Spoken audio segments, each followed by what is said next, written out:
വളരുന്ന കൈരളിയിലേക്ക് ഏവർക്കും സ്വാഗതം.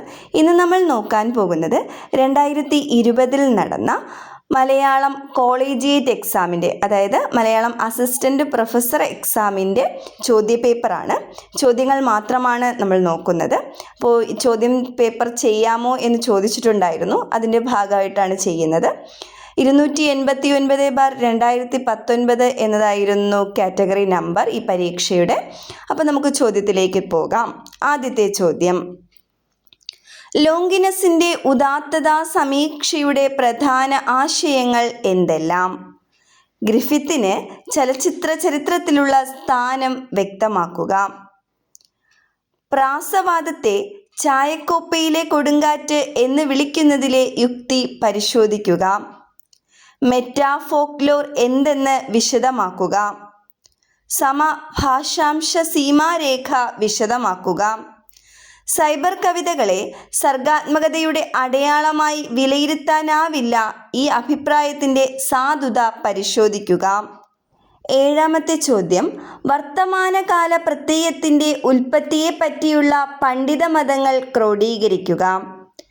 ഭാഷാശാസ്ത്രത്തിന് സൊസ്യൂർ നൽകിയ സംഭാവനകൾ എന്തെല്ലാം? സംഘകാല സംസ്കൃതിയിലെ സാമൂഹിക ജീവിതത്തിൻ്റെ പ്രത്യേകതകൾ എന്തെല്ലാം? ആധുനികാനന്തര മലയാള കവിതയുടെ സവിശേഷതകൾ എന്തെല്ലാം? തനത് നാടകവേദിയെ പരിചയപ്പെടുത്തുക. സമകാലിക സാഹിത്യത്തിൽ വക്രോക്തി സിദ്ധാന്തത്തിനുള്ള പ്രാധാന്യം വ്യക്തമാക്കുക. ഭരണഭാഷയും അധ്യയന ഭാഷയും മാതൃഭാഷയാക്കണമെന്ന വാദത്തിൻ്റെ യുക്തി പരിശോധിക്കുക. 14. താരതമ്യ സാഹിത്യത്തിലെ സ്വാധീനതാ പഠനത്തിൻ്റെ സവിശേഷതകൾ എന്തെല്ലാം? പുതുതലമുറ സിനിമകൾ അവരുടെ സ്വാതന്ത്ര്യ പ്രഖ്യാപനം കൂടിയാണ് എന്ന കാഴ്ചപ്പാടിനെ വിശകലനം ചെയ്യുക. നവചരിത്രവാദം വിശദമാക്കുക. കേരള പാണിനീയത്തിലെയും ലീലാതിലകത്തിലെയും സന്ധി ചർച്ചകൾ താരതമ്യപ്പെടുത്തുക.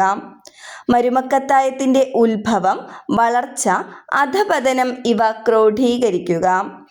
ഉത്തരാധുനിക കാലഘട്ടം മുതൽ സാഹിത്യത്തെ വിഭാഗീകരിച്ച് പഠിക്കാൻ ശ്രമിക്കുന്നതിൻ്റെ ഗുണദോഷങ്ങൾ വിചിന്തനം ചെയ്യുക. ആധുനികാനന്തര മലയാള നോവലിൽ സംഭവിക്കുന്ന രൂപപരവും മാധ്യമപരവുമായ പരീക്ഷണങ്ങൾ ഉദാഹരണ സഹിതം വിശദമാക്കുക. ഈ 20 ചോദ്യങ്ങളാണ് 2020 നടന്ന അസിസ്റ്റൻ്റ് പ്രൊഫസർ മലയാളം പരീക്ഷയുടെ ചോദ്യങ്ങളായി ഉണ്ടായിരുന്നത്. അപ്പോൾ ഇതുപോലുള്ള ചോദ്യപേപ്പർ വേണമെങ്കിൽ അറിയിച്ചാൽ മതി. Thank you.